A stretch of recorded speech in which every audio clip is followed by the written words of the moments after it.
Francesca mi chiede: "Cosa faccio se la riunione sta andando alla deriva, ma io non sono l'organizzatrice?"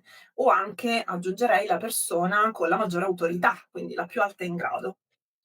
Questa è una cosa che, chiaramente può succedere qualunque sia il nostro ruolo, perché, anche se abbiamo una posizione di responsabilità in azienda, ci sarà sempre qualcuno potrà sempre esserci qualcuno più, appunto con una maggiore autorità, che non necessariamente equivale a autorevolezza.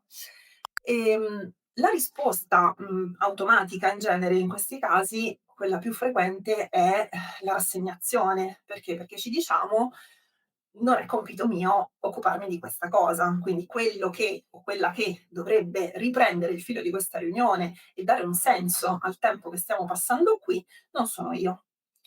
Questa cosa che è, come dire, più che comprensibile come punto di vista, però è davvero poco utile, perché se ti dici così è chiaro che non farai mai niente e ti continuerai a portare appresso questa postazione. Quindi quello che, propongo a Francesca e a tutte voi che state guardando è un punto di vista alternativo, cioè: cosa posso dirmi di diverso rispetto a "non è compito mio", che mi aiuti a uscire da questa impasse? Per esempio, secondo me, quello che ci possiamo dire è una cosa che ci scordiamo sempre, e cioè: il mio contributo vale esattamente come quello degli altri, quindi vale esattamente quanto quello del mio superiore, del direttore dell'altra area aziendale o dell'amministratore delegato. Soprattutto perché se sono qui si presume che il mio contributo serva, altrimenti non sarei qui. Quindi, da un certo punto di vista, non solo abbiamo il diritto di dire qualcosa o di fare qualcosa, ma anche un po' il dovere, nel senso che se no che ci stiamo a fare? E quindi fare, qualcosa, per portare la riunione a un punto, a un dunque che sia utile, è comunque qualcosa che possiamo e forse dobbiamo fare. Come lo facciamo? Chiaramente qua il vero tema è un po' quello, cioè come faccio a interrompere quello che sta, facendo un monologo per riportare il filo del discorso a una conclusione sensata? Bisogna farlo chiaramente in un modo che non sia prepotente, che non sia prevaricante. Anche perché se lo riusciamo a fare solo in modo prepotente e prevaricante, poi finisce che, ci confermiamo l'idea che quella cosa non si possa fare, perché ci sentiamo come quelle che vanno a, trattare male, che vanno a pestare i piedi, magari a infastidire quella persona, e ovviamente noi questo non vogliamo farlo e quindi di nuovo rischiamo di trattenerci. Quindi lo scopo della vita è fare qualcosa senza per questo metterci nell'ottica di stare facendo un torto all'altro. Come lo possiamo fare?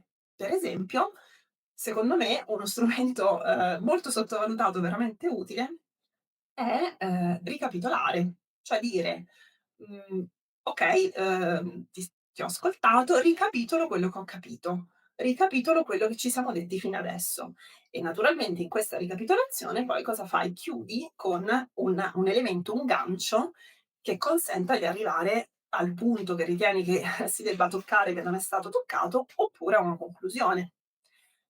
Un altro modo, potrebbe essere dire: Mhmm, okay, riporto cioè, posto quello che hai detto adesso che condivido o non condivido, lo riporto all'argomento della riunione, all'obiettivo della riunione. Quindi riportando questo all'obiettivo della riunione penso che bla, bla, bla.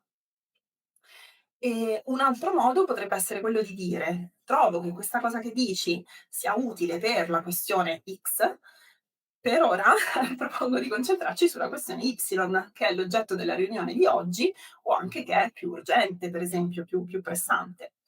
Quindi ci sono ci sono dei modi per andare a riprendere il filo del discorso, senza offendere, senza far sentire l'altro un cretino, perché appunto non è questo lo scopo, ma semplicemente andando a concentrarsi sull'obiettivo della riunione, che è sicuramente non perdere tempo e girare in tondo per 1 ora, ma è arrivare a un risultato.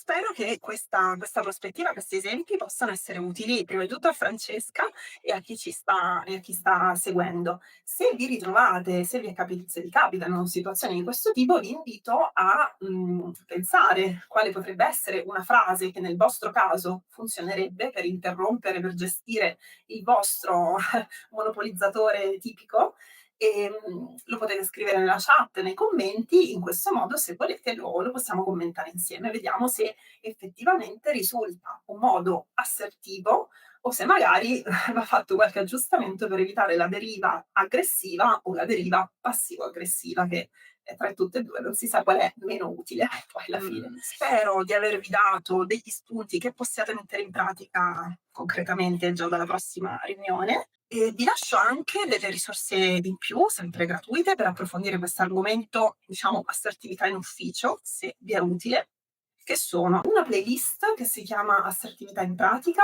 che raccoglie tutti i video su cui, cioè che ho fatto fino adesso e che farò in futuro sull'argomento appunto assertività in ufficio tutti i giorni. E poi il workbook gratuito, se non l'avete già scaricato, che si chiama Coltiva la tua assertività, che contiene un'infinità di esercizi, di passaggi molto pratici, molto immediati, per proprio allenare i cambi di prospettiva che ci sono a monte e poi le parole, le espressioni che ci sono a valle nel cercare di essere più assertive nella vostra quotidianità in ufficio, con anche un sacco di esempi di applicazioni pratiche, di situazioni in cui potete reagire in modo aggressivo con l'esempio, passivo aggressivo con l'esempio oppure assertivo, sperando che questo vi possa aiutare anche a come dire, riconoscervi e capire dove vi collocate adesso come stile, come approccio nelle vostre interazioni in azienda e possiate quindi anche scegliere in modo mirato su che cosa lavorare. Grazie per essere state con me e alla prossima. Ciao ciao!